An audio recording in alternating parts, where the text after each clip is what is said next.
India news इन खबर में और मैं हूं मनोज कुमार।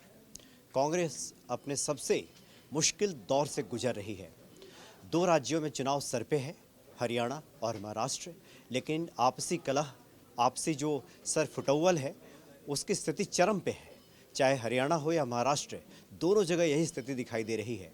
हरियाणा में पूर्व प्रदेश अध्यक्ष अशोक तंवर नाराज चल रहे हैं, वहीं महाराष्ट्र में मुंबई के पूर्व अध्यक्ष संजय निरुपम की भी वही स्थिति, वो भी काफ़ी नाराज़ चल रहे हैं। उन्होंने तो साफ कह दिया है कि अगर उनकी सुनी नहीं गई और उनकी बातों पर ध्यान नहीं दिया गया तो बहुत दिनों तक वो पार्टी में रुक नहीं पाएंगे।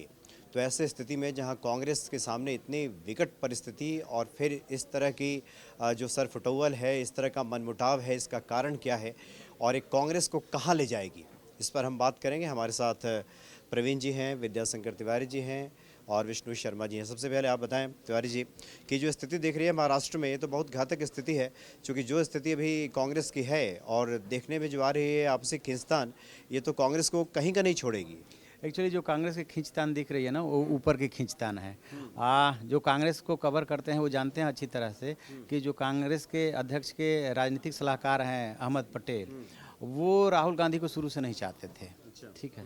और राहुल गांधी की जब जब बनने की बारी आई तब तब उन्होंने पर्दे के पीछे से, पर्दे के बाहर के कभी वो नेता नहीं रहे, तब तब वो पर्दे के पीछे से टांग खींचते रहे। बाद में जब सक्सेशन ट्रांसफ़र हुआ और राहुल गांधी खुद ही मैदान छोड़ करके 2019 के चुनाव में जब हार मिली तो भाग गए, तो फिर से एक बार सोनिया गांधी के पाले में जैसे ही गद्दी गई तो फिर से वो एक्टिव हो गए, और एक्टिव हो गए तो बहुत अच्छे वो मैनेजर माने जाते हैं।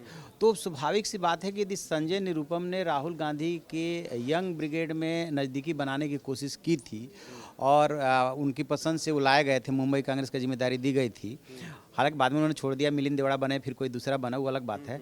तो अब उनको कहीं ना कहीं इग्नोर किया जा रहा है, और उन्होंने खुद कहा कि मुंबई में मैं मुंबई कांग्रेस का अध्यक्ष रहा, 36 वहाँ पे विधानसभा की सीटें हैं, एक सीट मांगी थी और वो भी आप नहीं दे रहे हैं। तो मिलिंद देवड़ा से भी उनके मतभेद है, वहाँ के और नेताओं से भी मतभेद है, शिवसेना से वो आए हुए हैं। अब कांग्रेस के बाद वो बहुत दिनों से कांग्रेस छोड़ने की बात कर रहे हैं, जो अंदर की खबर है। अब देखने वाली बात यह है कि कहाँ वो नया ठौर ठिकाना तलाशते हैं, और एक तरह से कांग्रेस उनका खेल खत्म है।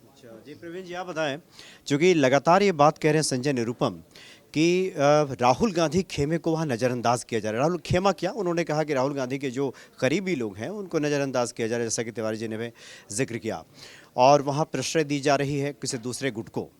तो ये जो स्थिति वहाँ पे पैदा हुई है महाराष्ट्र में, तो निश्चित तौर पे ये जो आंतरिक कलह है ये तो पार्टी को नुकसान पहुंचाएगी ही, लेकिन राहुल गांधी और एक तरह से सोनिया गांधी खेमा, ये दोनों बातें आ रही हैं सामने, ये भी थोड़ी हैरानी में डालती हैं। नहीं, बिल्कुल राहुल गांधी बनाम सोनिया गांधी पार्टी में तो है ही आज की डेट में।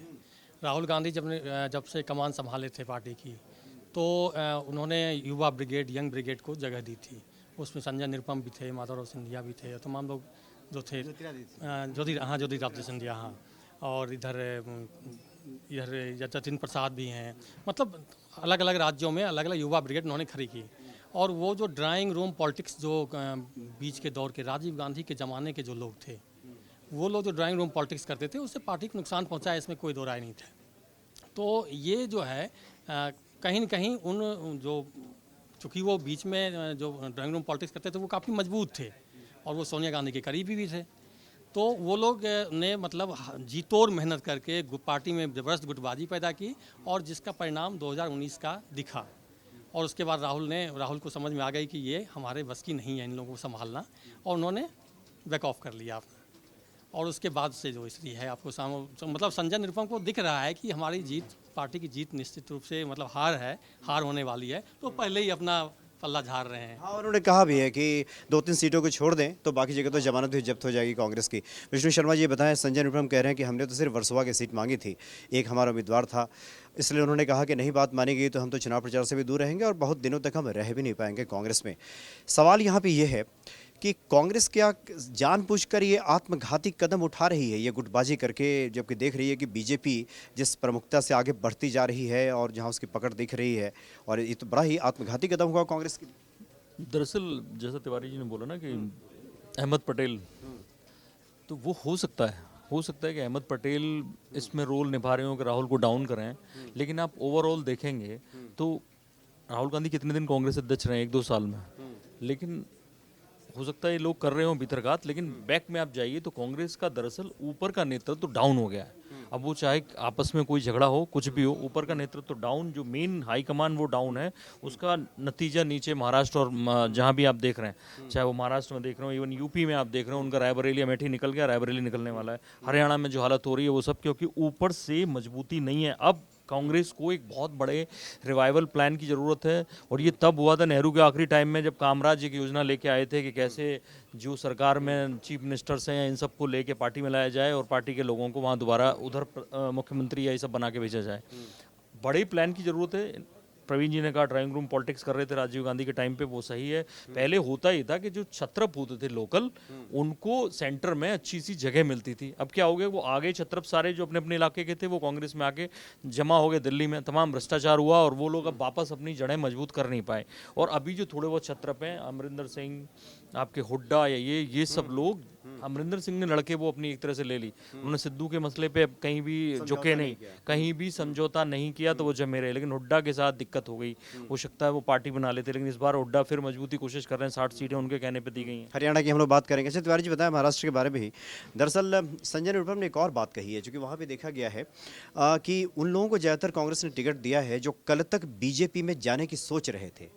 इसलिए संजय निरुपम ने कहा है कि ये तो ढांचागत गड़बड़ी है, स्ट्रक्चरल उन्होंने बात की है। इसका क्या मतलब, क्या कहना चाह रहे हैं? उसका मतलब वो साफ साफ बताना चाहते हैं कि आप भी उन्हीं लोगों को तरजीह दे रहे हैं जो डेडिकेटेड वर्कर्स हैं, उनको आप तरजीह नहीं दे रहे हैं। बीजेपी माइंडसेट के जो लोग हैं, या जो लगता है कि आपको ये जिता ले जाएंगे या थोड़ा बहुत वोट ले आएंगे, उनको आप तरजीह दे रहे हैं और अपने कार्यकर्ताओं को तरजीह नहीं दे रहे। इसमें तो कोई दो राय नहीं कि जब से संजय निरुपम शिवसेना छोड़ करके आए थे, उसके बाद से वो डेडिकेटेड होकर के वहाँ पे आंदोलन भी किया और बड़े प्रखर वक्ता हैं, मतलब पार्टी को डिफेंड करते हैं टीवी डिबेट्स वगैरह में। तो उनका जो दर्द है, वो दर्द है वहाँ के स्थानीय, जैसे अभी आपने देखा होगा पिछले दिनों कृपा शंकर सिंह छोड़ करके गए, वहाँ से उर्मिला मातोंडकर छोड़ करके गई, तो वो वहाँ के जो लोकल गुटबाजी है, उस गुटबाजी से परेशान है कि उनको मिलिंद देवड़ा के एंटी ग्रुप के माने जाते हैं, तो उस गुटबाजी से परेशान है। और उसमें भी एक बात सोचिए कि मुंबई कांग्रेस के जो आदमी इतने दिन अध्यक्ष रहा, वो यदि 1-2 टिकट नहीं दिला सकता तो फिर उसकी हैसियत क्या रह गई? तो उनका दर्द स्वाभाविक है, तब वो तो कुछ तो आरोप लगाएंगे। आज के डेट में कोई कांग्रेसी जो है बीजेपी की तरफ से जाना समझ में आ रहा है, लेकिन बीजेपी के तरफ से कोई कांग्रेस में आएगा हारने के लिए, ये समझ में नहीं आ रहा। तो कई बार होता है कि आदमी फ्रस्ट्रेशन में भी आरोप लगाता है। अच्छा चलिए, प्रवीण जी आप बताएं, जो महाराष्ट्र की स्थिति है, आपने जैसा कि जिक्र किया कि देखिए वहाँ गुटबाजी चल रही है और राहुल गांधी गुट को नीचे दिखाने के लिए, लेकिन इससे क्या होगा, हासिल तो कुछ नहीं होने वाला है कांग्रेस को। आखिरकार जब विजय नहीं मिलेगी तो कोई भी गुट हो उसमें हासिल क्या होगा, उसमें तो नुकसान तो एक तरह से कांग्रेस का होगा। बिल्कुल नुकसान तो हो ही रहा है, नुकसान तो हो ही रहा है, चाहे महाराष्ट्र का हो चाहे हरियाणा का हो। तो ये बातें आला कमान को समझ में क्यों नहीं आ रही? क्योंकि ये भी कहा संजय निरुपम ने कि फीडबैक की संस्कृति थी पहले कांग्रेस में, फीडबैक ली जाती थी, लेकिन अब वो फीडबैक खत्म हो गया है। जमीनी स्तर का जो फीडबैक है वो पहले लेते थे नेता, लेकिन अब वो बंद हो गया है। नहीं, वो उन स्थितियों में अब कांग्रेस अब है नहीं। अभी तो किसी तरह से पार्टी को संभालने की बात है।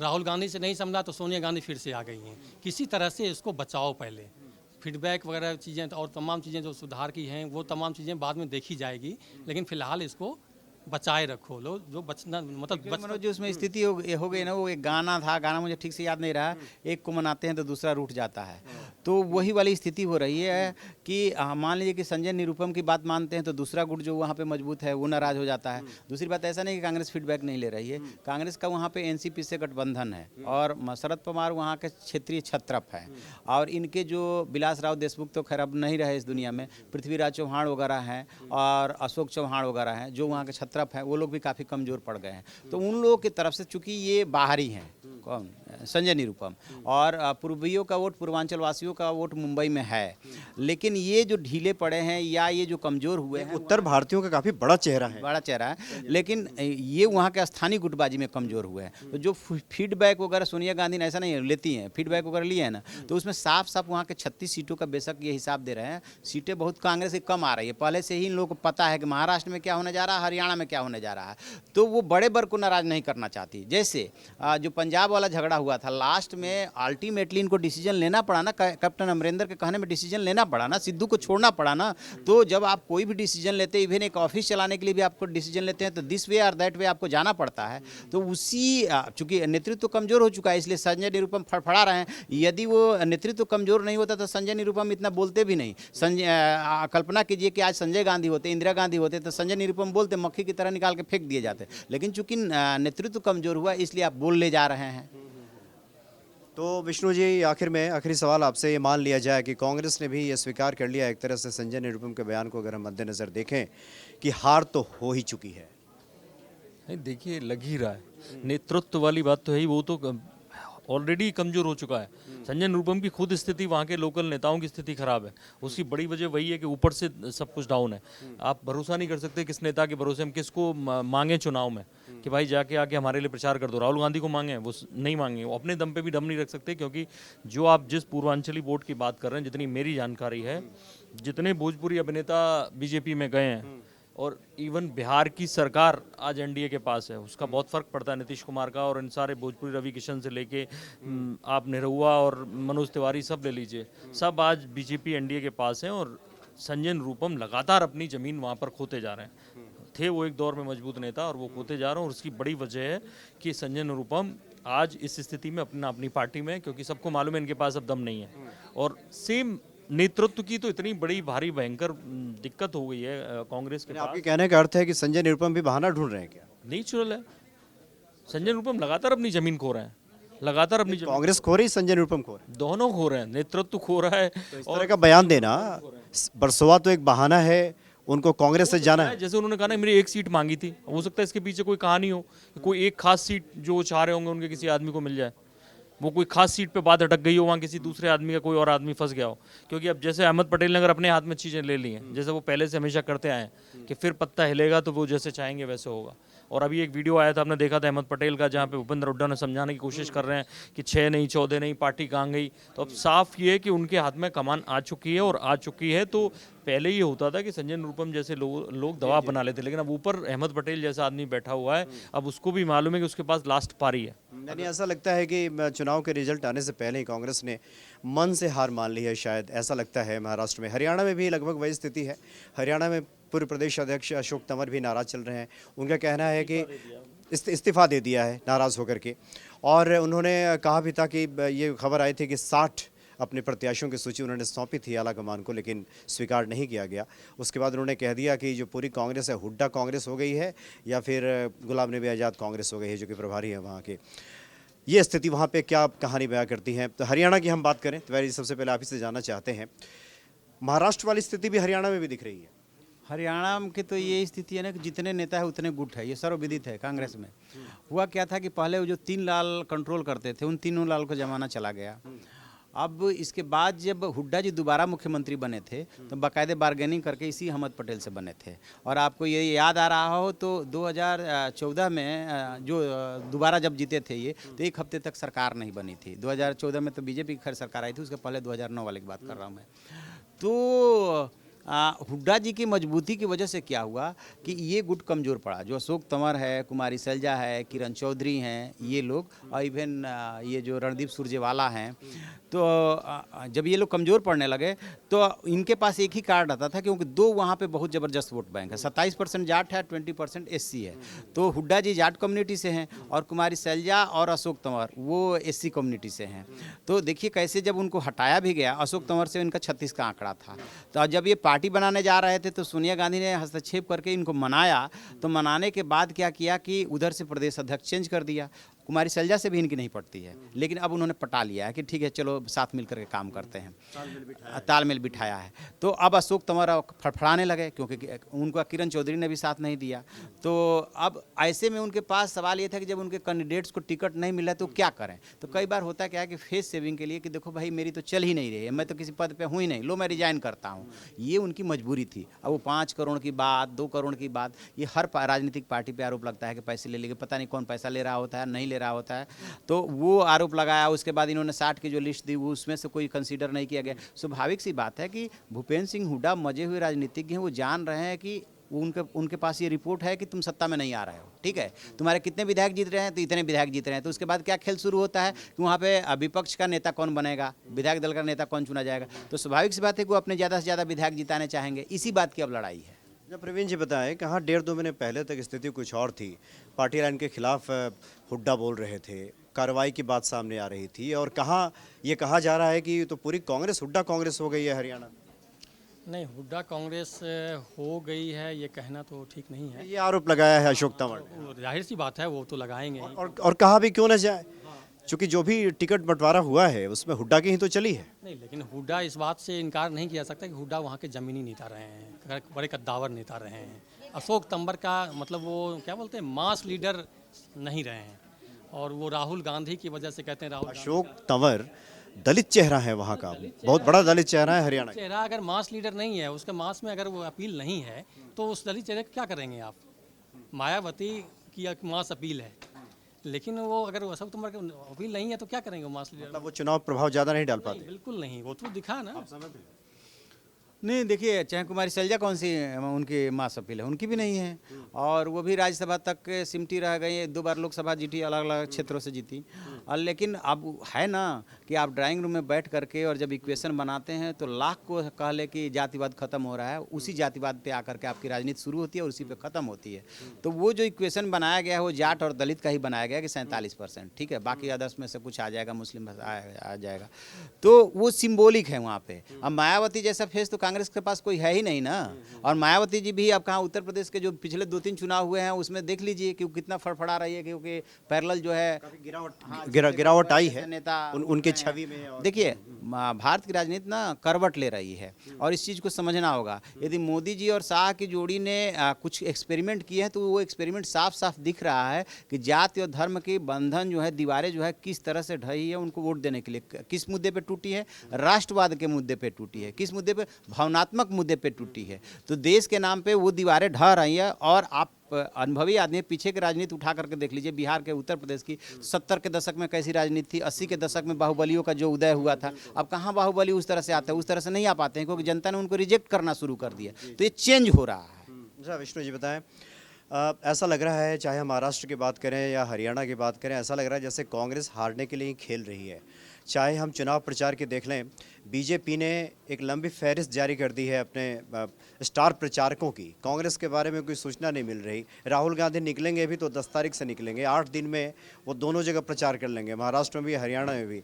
तो अब तो माना जा सकता है कि कांग्रेस तो बस खाना पूर्ति कर रही है। आपको ध्यान होगा कि 2019 के चुनाव से पहले एक सेमीफाइनल कहा गया था 3 राज्यों का, और तीनों राज्यों में किसी न किसी तरीके से कांग्रेस ने अपनी सरकार बना ली, MP, राजस्थान और छत्तीसगढ़। तब बड़ी हाई एक तरह से एक्सपेक्टेशन थी। कुछ बीजेपी के अपने नेताओं की प्रॉब्लम, इतने दिनों से सरकार चला रहे थे, भ्रष्टाचार और जैसे तमाम आरोप लग रहे थे, प्लस वहाँ की जो लोकल लीडरशिप थी ये उसका कमाल ज़्यादा था। ये कमलनाथ का कमाल, सिंधिया का कमाल, सचिन पायलट का कमाल और इनका कमाल ज़्यादा था। अब हरियाणा में और महाराष्ट्र में मेरे ख्याल से पटेल को उम्मीद हो सकती है कि उनके लोकल लीडर में एक पे तो भरोसा करना पड़ेगा, ज़्यादा से ज़्यादा वो 2 पे कर सकते हैं। तो यहाँ पे मोटे तौर पर उन्होंने हुड्डा और शैलजा को चुना है। कोशिश वो कर रहे हैं कि इसको कुछ करें, और लेकिन लौट फिर के फंस जाता है वही जाति का पेच, जिसको काफ़ी हद तक बीजेपी ने तोड़ दिया है। अब बीजेपी एक कदम आगे की सोच रही है। आपने अब गौर नहीं किया होगा, जो अभी मैं देख रहा था कि 4 ग्लैमरस चेहरे जो उन्होंने इस बार बीजेपी ने लॉन्च किए, उन चारों को ऐसी कोई सीट नहीं दी जहां से वो आसानी से जीत जाएं।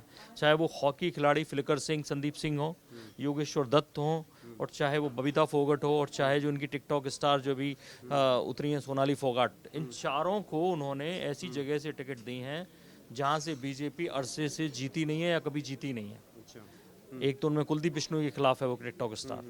तो बीजेपी आप पे अटैकिंग मोड में है, और लगातार जिस तरह की सर्वे आए हैं, पहले के जो चुनाव के ओपिनियन सर्वे आए हैं, वो बता रहे हैं कि बीजेपी वहाँ पे थोड़ा सा मोड में है और आप लड़ने में व्यस्त हैं। अब ये वाकई में ऐसा नहीं है कि आप एक 1 साइडेड उन्हें मान के चलिए कि हार रहे हैं, कोशिश वो पूरी कर रहे हैं। अब वो कोशिश में दिक्कत उनके पास एक है कि मुद्दा नहीं है, एक बड़ा मुद्दा नहीं है। आप राफेल का मुद्दा 2019 में लेके आए थे, 2019 के चुनाव खत्म हुए, आपने राफेल का नाम नहीं सुना होगा राहुल गांधी के मुंह से। इकोनॉमी की वो बात कर रहे हैं, इकोनॉमी की बात कर रहे हैं और मुद्दों की बात कर रहे हैं, लेकिन आप कांग्रेस के साथ प्रॉब्लम ये है कि वो एक मुद्दा अपने साथ नहीं रख पाती। राफेल की उन्होंने कोशिश की थी, उसको भूल गए। इकोनॉमी, मंदी, ये सब बात कर रहे थे, लेकिन आज ही खबर है कि 250 ट्रैक्टर प्याज किसानों ने खरीद लिए। आज कुछ 10 लाख कारें बिक गई, कुछ और इस तरह की खबरें आई हैं। तो वो मंदी एक फैक्टर हो सकता था जिसको कांग्रेस मुझे नहीं लगता कि अच्छे से बुनाने जा रही है। कांग्रेस तो खैर भीतर घात से ही परेशान है अभी आपसी खींचतान से। नहीं, वो नेशनल लेवल जी। पे जब तो लीडरशिप आपकी मजबूत नहीं है, चलिए एक और सवाल आपसे हम जानना चाहेंगे, क्योंकि देखिए इस तरह की जब खबरें आती हैं निश्चित तौर पे बीजेपी के लिए खुश होने की वजह है, बीजेपी के समर्थकों के लिए खुशी की बात हो सकती है, लेकिन लोकतंत्र में जैसा ही कहा जाता है कि एक मजबूत प्रतिपक्ष विपक्ष का भी रहना बहुत आवश्यक है, आपके प्रतिद्वंद्वी का होना। तो इस तरह की जब स्थिति पैदा होती है तो लोकतंत्र के लिहाज से तो इसको कतई ठीक नहीं कहा जा सकता कि एक जो मुख्य प्रतिद्वंदी पार्टी है भीतर घात से, कलह से इतनी जूझ रही हो कि एक तरह से वो हार ही मान ले पहले ही। हाँ, और प्रतिपक्ष अगर मजबूत नहीं होता है तो उसका दो तरफा वार होता है। एक देश को नुकसान होता है, देश को नुकसान मतलब लोगों को नुकसान, कि फिर भ्रष्टाचार चरम पे हो सकता है। मनमोहन सिंह के दूसरे कार्यकाल में ये स्थिति ऐसी आ रही थी कि अब तो इनको कोई सत्ता को चुनौती देने वाला है नहीं, तो उन्हें ऐसा लग रहा था और इससे तमाम सारे खुलासे हो रहे थे। दूसरा ये होता है कि उस पार्टी को नुकसान होता है जो पार्टी सत्ता में होती है, फिर वहाँ भीतरघात। और अब भाई अब तो सरकार अपनी चली रही है, पैसे बनाइए, ये करिए, वो करिए, तो कल को हो सकता है कि बीजेपी इन सबसे भुगते, क्योंकि अलग अलग पार्टियों के जैसे लोग हम लोगों ने पहले चर्चा किया था अगर नेतृत्व प्रबल हो तो इस तरह की संभावना नहीं दिखती, क्योंकि बीजेपी में चूंकि नेतृत्व भी प्रबल है। प्रबल और ईमानदार दोनों में फर्क है सर। प्रबल तो कोई भी हो सकता है, प्रबल तो गांधी खानदान बड़ा मजबूत रहा एक टाइम पे, लेकिन क्या वो ऑनेस्ट हैं देश के लिए? क्या वो उन पे आरोप नहीं लग रहे हैं? और आरोप भी क्या पर्सनल, अभी तक जिस तरह से मोदी पे कोई बड़े करप्शन के खुद पे आरोप नहीं लगे। प्रबल का मेरा तात्पर्य है कि उसके अंदर नेतृत्व क्षमता, बहुआयामी जो नेतृत्व क्षमता हो उसके जब अंदर। तक आपके पास मोरल ताकत नहीं है तब तक आप कितने भी प्रबल हो, आपको हटाया जा सकता है। वो देख चुका है गांधी खानदान को, मोरल पावर नहीं है। अच्छा, आपसे जानना चाहेंगे चूंकि जो कांग्रेस के भीतर घात है वो तो अब जग जाहिर होने लगी है, धीरे धीरे सब लोग समझने लगे हैं और स्पष्ट भी है, नेता भी स्वीकार कर रहे हैं। मेरा सवाल आपसे है कि क्या ये माना जाए कि पिछले कुछ दिनों से जो हमारा जो लोकतांत्रिक चुनाव है एक ध्रुवीय होता जा रहा है क्या, कि एक तरफा होता जा रहा है क्या? और ये जो स्थिति दिख रही है ये क्या इसे हम सही मानेंगे क्या? नहीं, इसमें तो कोई दो राय नहीं कि अभी ये 5 साल के बाद दूसरा जो 5 साल शुरू हुआ है इसमें बीजेपी बहुत ज़्यादा ताकतवर बन के उभरी है और उसी दिशा में हम आगे बढ़ रहे हैं, मतलब एक ध्रुवी की ही तरफ आगे बढ़ रहे हैं। लेकिन ये भारतीय लोकतंत्र है। एक ज़माना था जब इंदिरा गांधी भी ऐसे ही मजबूत हुई थी और आप 67 तक के चुनाव याद कीजिए कि कांग्रेस के सामने कोई था ही नहीं। तो वहाँ से 67 के चुनाव के बाद से अलग अलग प्रदेशों में सरकारें आई थी दूसरी पार्टियों की। तो ये टेम्परेरी फेज है। जो लंबे समय तक सत्ता में रहता है उससे गलतियाँ होती है, जैसे ही गलतियाँ होंगी, अभी बेशक विपक्ष का मोराल डाउन है और वो कुछ कर नहीं पा रहे हैं और आपस में ही मोरल डाउन है और एक नेतृत्व का अभाव भी। तो वो नेतृत्व का अभाव तभी तो होता है जब आप अंदर से कमजोर हो जाते हैं, मोराल डाउन हो जाता है। आप खुद पे निजी जीवन में आजमा करके देखिए, जब आप निराश होते हैं, फ्रस्ट्रेट होते हैं, तब आपको कुछ करने का मन नहीं करता है, लगता है कि इस काम को मैं खूब आसानी से कर सकता था, उसमें भी आप पहाड़ जैसा लगता है। ठीक है, वही हाल कांग्रेस के साथ हुआ है। कांग्रेस इस समय बहुत ज़्यादा निराश है, परेशान है। आप देखिए ना, प्रियंका गांधी के कैसे समय पर लॉन्चिंग की गई। प्रियंका गांधी में माना जाता है कि एक चुनाव जिताने का स्टफ था। ठीक है, प्रियंका गांधी को आपने आधा उत्तर प्रदेश का प्रभारी बनाया, वहाँ से भी आप अमेठी आपके हाथ से निकल गया। ठीक है, अभी शाहजहांपुर को लेकर के आप धरना प्रदर्शन गए थे, प्रियंका गांधी दिल्ली में बैठ के धरना प्रदर्शन करेंगी। तो वो जब तक स्ट्रगल करने का आपके अंदर से जज्बा नहीं आएगा, मोराल हाई नहीं होगा। प्रियंका गांधी तो खुद ही दिशाहीन दिखती हैं, उन्हें कौन लॉन्च करेगा? वो तो सर्वे सर्वा है, सक्षम है, नहीं, जब चाहे जहां। राहुल गांधी ने जिस दिन उनका ऐलान किया था उस दिन बहुत बड़ा बम फोड़ा था, यदि आपको ध्यान आ रहा हो तो उस वक्त भी हमने ये सवाल उठाया था कि आधा उत्तर प्रदेश क्यों, महासचिव के नाते आधा उत्तर प्रदेश क्यों। और अभी भी प्रियंका गांधी को 2022 के लिए उत्तर प्रदेश दे दिया गया है, लेकिन उनमें वो दमखम नहीं दिख रहा है। आप दिल्ली से बैठ करके शाहजहांपुर में और लखनऊ में आंदोलन नहीं कर सकते, जमीन पर उतर करके लाठी खानी होगी। ठीक है ना, वो काम कांग्रेस और विपक्ष के किसी नेता में अभी दमोम नहीं दिख रहा है। क्षेत्रीय छत्रपों को छोड़ दीजिए, वो टाइम आएगा जब ये सरकार गलतियां करेगी, प्रकृति का नियम है, कुछ ना कुछ इसी में से निकलेगा, तब जाकर के कुछ बात बनेगी। अभी तो बीजेपी का दौर चल रहा है, यानी समय ही बदल पाएगा अभी किसी में। चलिए प्रवीण जी, आपसे आखिरी सवाल ले लेते हैं। इसमें साफ साफ मैं कहूँ, उत्थान और पतन प्रकृति का नियम है और राजनीति इसका अपवाद नहीं है। राजनीति में भी उत्थान और पतन आता है। नहीं, तब तो ये तो भगवान के ऊपर छोड़ देना पड़ेगा ना, यानी कि हमारी कोई काबिलियत नहीं है। अब जो होगा या तो प्रकृति करे, ईश्वर करे, समय कर दे। वो होता है, हमेशा होता है। मेरा आपसे सवाल यह है कि कांग्रेस को लेकर, एक लोकतांत्रिक नागरिक होने के नाते मैं आपसे सवाल पूछ रहा हूँ, कांग्रेस को लेकर के आप भी निराश हो चुके हैं, निराशावादी हैं, या फिर यूं कहें कि जो स्थिति कांग्रेस की बन रही है उसमें कहीं कोई गुंजाइश, कोई संभावना नहीं दिख रही कि वो फाइट कर सके? ये दौर एक चल रहा है। मुझे लगता है कि सोनिया गांधी अभी इंटरिम प्रेसिडेंट हैं। कोई एक चेहरा उभर के आएगा, चाहे जो चेहरा है, हो सकता है प्रियंका गांधी ही आ जाए, कोई जो एक नया चेहरा राहुल गांधी को छोड़ के, कोई एक नया चेहरा जो सामने आएगा फुल टाइम प्रेसिडेंट के लिए, उसके बाद फिर चीज़ें बदलेगी। ये बहस लंबी हो जाएगी। गांधी परिवार के अलावा स्वीकार्यता किसकी होगी, कौन होगा वो चेहरा, ये तो मुश्किल है, ये कहना मुश्किल है कि कौन होगा चेहरा, लेकिन कोई चेहरा एक तो आएगा ही देर से। तो चलिए, एक समय आएगा, एक चेहरा आएगा। मन के हारे हार है, मन के जीते जीत, ये कहा भी जाता है। लेकिन कांग्रेस की जो स्थिति है, इन दोनों राज्यों में चुनाव सर पे है। 21 अक्टूबर को वहाँ पे चुनाव होना है, 10 तारीख से, और मुश्किल से 15 दिन बचा है पूरे चुनाव प्रचार के लिए। लेकिन जो कांग्रेस की स्थिति दिखाई दे रही है, कहीं से ऐसा नहीं लग रहा है कि कांग्रेस जीतने के लिए इस चुनाव प्रचार में उतर रही है। वो सिर्फ अंतर्कलह, भीतरघात की शिकार दिखाई दे रही है। चलिए, बहुत बहुत शुक्रिया आप सभी का। नमस्कार। इन खबर चैनल को सब्सक्राइब करें और बेल आइकन दबाना ना भूलें।